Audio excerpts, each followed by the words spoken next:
नमस्कार दोस्तों, मैं रोहन शर्मा स्वागत करता हूं सभी का आपके अपने चैनल ज्योतिषीय वास्तु में। कैसे हैं आप सभी? आज हम यहां पर बात करने वाले हैं एक बहुत ही ज्यादा विशेष और महत्वपूर्ण दिन के बारे में। त्योहारों का सीजन शुरू हो चुका है। आप सभी दिवाली के त्योहार को लेकर के काफी ज्यादा एक्साइटेड होंगे एंड डेफिनेटली आप सभी के घरों में भी दिवाली की तैयारियां शुरू हो चुकी होगी। आज हम यहाँ पर दिवाली के त्योहारों में 5 दिनों का जो त्योहार होता है इसमें एक विशेष महत्वपूर्ण दिन के बारे में बात करने वाले हैं। दिवाली के जो त्योहार की जो शुरुआत होती है ये धनतेरस के दिन से हो जाती है। कार्तिक कृष्ण पक्ष मास की त्रयोदशी को धनतेरस का दिन सेलिब्रेट किया जाता है और इस दिन भगवान धनवंतरी की पूजा करी जाती है। कहते हैं कि पौराणिक कथाओं के अनुसार समुद्र मंथन के समय पर भगवान धनवंतरी का जन्म अवतार प्रकट हुआ था और वो अमृत लेकर के प्रकट हुए थे। कहा जाता है कि इस युग में चिकित्सा के प्रसार और विस्तार को बढ़ाने के लिए भगवान विष्णु ने ही धन्वंतरी अवतार लेकर के जन्म लिया था। तो इसीलिए यहां पर भगवान विष्णु की पूजा का भी बहुत ही ज्यादा गहरा महत्व है। और दिवाली पर हम माता लक्ष्मी की पूजा करते हैं। भगवान विष्णु की पूजा को साथ साथ कर लिया जाए तो लक्ष्मी तो बरसती ही बरसती है, साथ ही साथ ज्ञान का भी विस्तार और प्रसार होता रहता है। सुख और समृद्धि, वैभव और ऐश्वर्य यहां पर आता रहता है। तो इसीलिए इस दिन का महत्व अपने आप में बढ़ जाता है। कहते हैं कि धनतेरस के दिन खरीदारी करना शुभ माना जाता है और इस दिन लोग काफी ज्यादा लिस्ट बना के रखते हैं कि हमें धनतेरस के दिन ये चीज खरीदनी है, ये खरीदारी करनी है। सोने चांदी और कपड़ों की खरीदारी तो विशेष मानी जाती है। इसी के साथ यहां पर मैं एक चीज और कहूंगा कि धनतेरस का त्योहार जो होता है वो एक और चीज के लिए काफी ज्यादा महत्वपूर्ण होता है। जी हां, हम बात कर रहे हैं यहां पर हमारे शारीरिक रोगों की। कहा जाता है धनवंतरी भगवान की पूजा करने से हम किसी कठिन से कठिन रोग से भी मुक्ति प्राप्त कर सकते हैं। हमारे शरीर को शुद्ध करने के लिए धनतेरस का दिन बहुत ही ज्यादा महत्वपूर्ण होता है। हमारे शारीरिक रोगों से मुक्ति पाने के लिए धनतेरस का दिन बहुत महत्वपूर्ण होता है और अपनी आत्मा की शुद्धि के लिए भी धनतेरस के दिन की पूजा बहुत ज्यादा महत्वपूर्ण होती है। तो इसीलिए धनतेरस दिवाली से पहले जो 2 दिन होते हैं ये इसी तरह से विशेष होते हैं। धनतेरस का दिन अपने शारीरिक और मानसिक रोगों से मुक्ति पाने का दिन होता है और चतुर्दशी का जो दिन होता है वो अपने रूप को निखारने का दिन होता है, अपने आप को मानसिक और शारीरिक तौर पर प्रिपेयर करने का दिन होता है। और दिवाली का जो दिन है वो तो सेलिब्रेशन का दिन होता ही होता है। तो आप सभी तैयार हो जाइए धनतेरस की पूजा करने के लिए, चतुर्दशी का दिन सेलिब्रेट करने के लिए और दिवाली के दिन को उत्साह के साथ मनाने के लिए।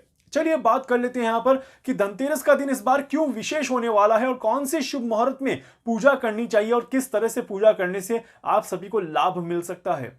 देखिए, धनतेरस का जो दिन है इसकी शुरुआत इस बार अलग तरीके से हो रही है। जी हां, इस बार तिथियों का जो रोल है वो काफी ज्यादा महत्वपूर्ण होने लग रहा है यहां पर और इसीलिए धनतेरस का जो त्रयोदशी का जो तिथि है यहां पर वो 22 तारीख से ही लग जाएगी। 22 तारीख की शाम को 6:05 से त्रयोदशी का दिन लग जाएगा।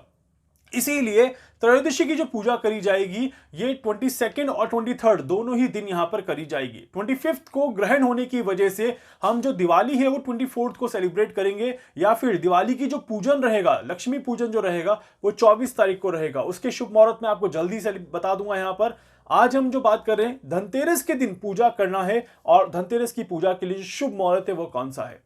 देखिए, 22 तारीख की शाम से ही त्रयोदशी तिथि लग जाएगी, बट शास्त्रों के अनुसार हम उगते हुए सूरज को प्रायोरिटी देते हैं और उगते हुए सूरज की तिथि को काफी ज्यादा महत्वपूर्ण माना जाता है और इसीलिए यहां पर हम 23 को भी उतना ही इंपॉर्टेंट दिन मानेंगे जितना हम 22 की इवनिंग को मानेंगे। ये एक बहुत ही ज्यादा महत्वपूर्ण यहां पर मुहूर्त में एक योग चल रहा है और धनतेरस की पूजा के लिए जो सबसे शुभ मुहूर्त रहेगा ये रहेगा 23 इवनिंग का मुहूर्त रहेगा। नोट कर लीजिएगा, 23 तारीख को 5:40 से लेकर के 6:05 तक का जो ये छोटा सा समय रहेगा, इस समय में धनतेरस की पूजा करना विशेष विशेष लाभ देता है। इसीलिए आप सभी को कहूंगा आप सभी चाहे सुबह पूजा कर लें चाहे दोपहर में पूजा कर लें, बट इस मुहूर्त को मत चूकिएगा। ये बहुत ही ज्यादा शुभ मुहूर्त है। यहां पर एक घी का दिया अपने भगवान के मंदिर में जरूर लगा दीजिएगा और साथ ही साथ आप भगवान धनवंतरी की आराधना जरूर कर लीजिएगा, भगवान विष्णु की पूजा जरूर कर लीजिएगा।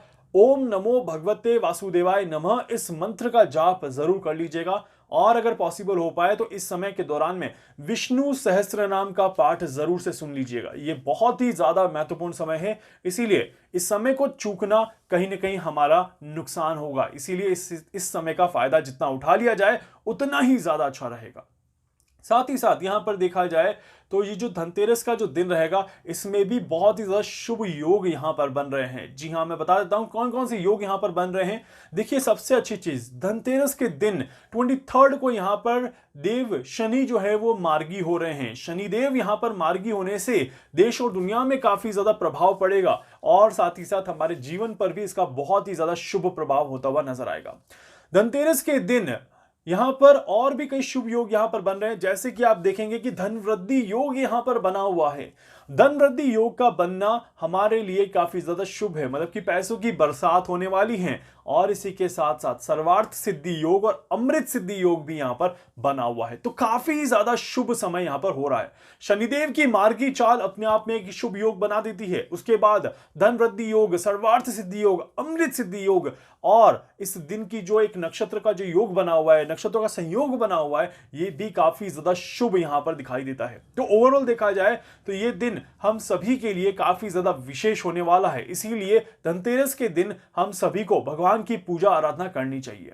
इस दिन सोने चांदी की खरीदारी, प्रॉपर्टी की खरीदारी, वाहन की खरीदारी, कपड़ों की खरीदारी काफी ज्यादा शुभ मानी जाती है। आगे मैं दूसरे वीडियो में आपको बताऊंगा कि अपनी राशि के हिसाब से आपको क्या क्या खरीदना चाहिए धनतेरस के दिन, जो कि आपके लिए शुभ रहेगा और आने वाले पूरे साल आपके घर में धन की वृद्धि होती रहेगी, धन की बरसात होती रहेगी।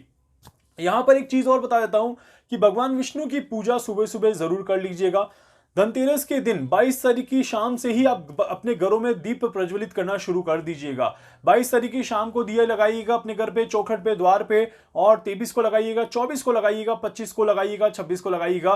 5 दिनों तक आपको दीप प्रज्वलित जरूर करने हैं, बिल्कुल भी संकोच मत करिएगा। और अपने घर के मंदिर में घी का दिया सुबह और शाम दोनों ही समय जरूर प्रज्वलित करिएगा। मैं एक बार फिर से आपको टाइम नोट करा देता हूं जो मैंने बताया था, जो कि आपको बिल्कुल भी नहीं चूकना है। 5:30 के बाद से ही आपको तैयारी शुरू कर देनी है।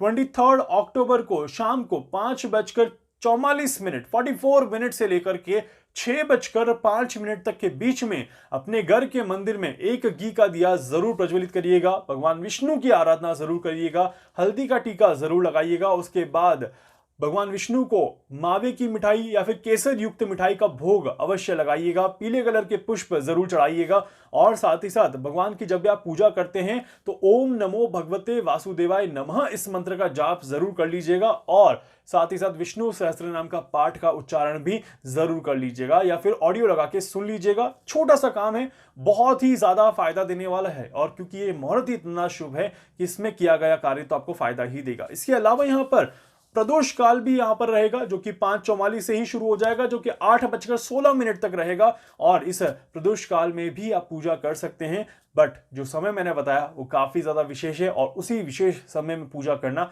आप सभी के लिए काफी ज्यादा लाभदायक रहेगा।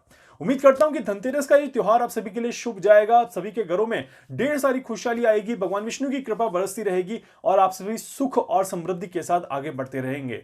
वीडियो को लाइक कर दीजिएगा, चैनल को सब्सक्राइब कर दीजिएगा, बेल आइकन पे जरूर से क्लिक करिएगा। इसके अलावा कुछ भी पूछना चाहते हैं, कुछ भी जानना चाहते हैं, अपने बारे में कुछ समझना चाहते हैं, आप मुझसे संपर्क कर सकते हैं। मैं पूरी कोशिश करूंगा आप सभी की हर संभव मदद यहां पर कर सकूं। धन्यवाद।